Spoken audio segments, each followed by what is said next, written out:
Ladies and gentlemen, what's going on? It's Joel with Real Broker, and today we're going to talk about the top 5 tips to get more in 2024. Let's get straight to it.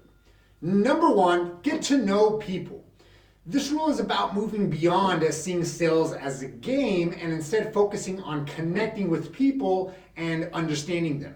For instance, when a salesperson approaches with the mindset of "my service changes lives," this demonstrates genuine and true concern and sincere curiosity. When they do this, they're more likely to connect authentically. It's about recognizing that people hear less about what you say and more about how you feel. Therefore, making every call an opportunity to show that you care and bring value. Remember who you are. You bring value to every single call. Have sincere curiosity and get to know people. This is going to help you move through the conversation and understand if you can, can't, or even want to help this person. Number 2, motivation equals cooperation. Understanding the concept of reflective resistance versus reactive resistance. For example, when a client just says, "just looking" in a department store, it's an automatic response, pretty much, a level 1 response. However, if they continue the conversation but show hesitation, that is reactive resistance, or in other words, level 2. Reflective resistance is when they resist you without thinking. Active resistance is where they are actually thinking about it. The idea is to navigate through these levels of resistance, understanding that while everyone has a reflective resistance, genuine motivation will eventually lead to cooperation. Resistance is good. It's a part of the sales process. But if people keep being uncooperative or even mean, this is strike 3.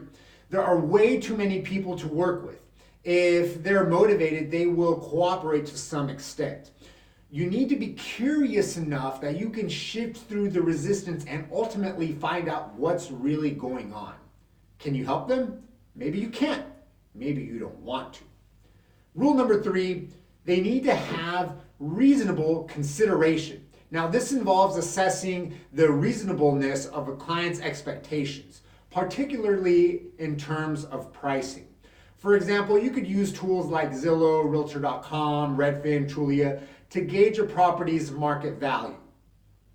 If a client expects significantly much more than the market suggests, for example, saying, "give me $1 million," when the property is only worth half of that, it indicates that they might be a little bit unrealistic or maybe even unreasonable. This rule also involves understanding that a client's motivation and ensuring that they have real motivation.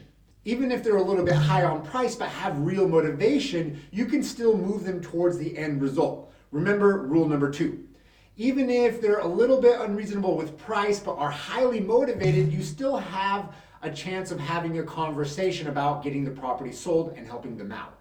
And lastly, do they have reasonable consideration in your services? You need to be clear that you're staying in touch in order to earn their business in the future.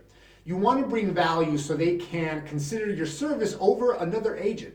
Don't waste your time. Get clarity and remember that they should be reasonable about price, they should have reasonable motivation, and they should reasonably consider using your service. Number 4, ask the right questions and move the conversation forward to a conclusion. It's not about being aggressive or having high pressure tactics. Instead, it's a strategic, people-focused approach. For example, it's not about closing hard 5 times and trying to get the appointment and get the contract signed no matter what, but it's uncovering a client's true motivation and needs. This could involve exploring various scenarios, like whether the client has considered renting the property out, if there are any other decision makers involved, or what specific conditions need to be met in order for them to move forward. The art of closing is being cautious and aware of what it will take to move forward. Understanding both the spoken and unspoken needs of a client. It's identifying potential obstacles and addressing them proactively. For example, if a client is hesitant about moving forward, it's essential to understand what's holding them back. Is it a lack of understanding of the process, a fear of making a wrong decision, or is it something else? By being perceptive and responsive to these concerns, you can guide the conversation towards a result that benefits both parties. The emphasis remains on remaining alert to what I'm hearing that may be an obstacle and what I'm not hearing that could get in the way. This level of attentiveness enables you to tailor your approach to each unique client, ensuring that you're not just pushing for a sale, but you're genuinely helping them make a decision that's right for them. Ultimately, closing is about being thoughtful and strategic in every single interaction.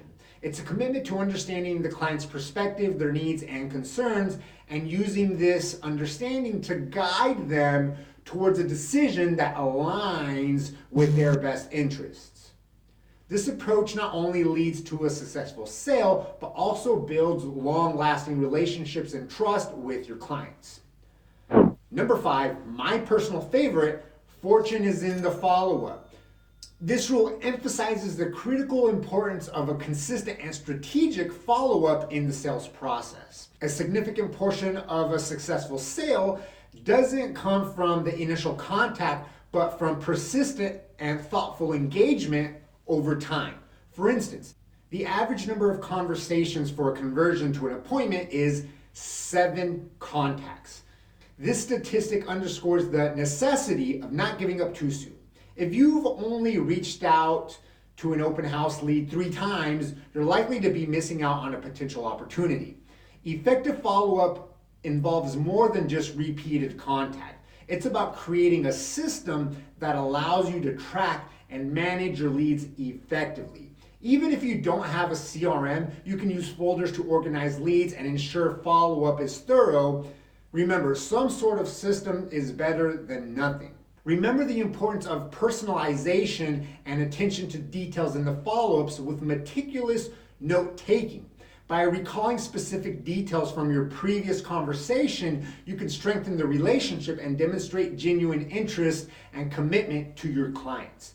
Additionally, it's essential to identify quickly which leads are not likely to convert and focus your energy on the ones that are more promising while using automation to continue to provide value.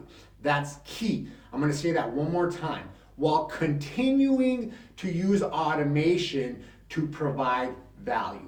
This strategic approach ensures that you're not wasting your time on a dead lead, but rather investing your time with someone who has genuine potential, all while not throwing away potential future business. Guys, fortune in the follow-up. It's all about understanding that successful sales often require time and persistence, particularly with a larger sale, you have a longer sales cycle. Remember, this is high ticket sales. It's not low ticket sales. I currently have clients that I've been nurturing for several years. It's about building and maintaining relationships through organized, thoughtful, and personalized follow-up strategies. By doing so, you maximize the chance of converting leads into successful sales, thereby realizing the true fortune in the sales process. There you guys have it. These are my 5 tips. Comment down below, let me know what you think. If you guys have any questions about Real Broker or want to talk about what it's like to work with me, send me a message. Until next time, Joel with Real Broker.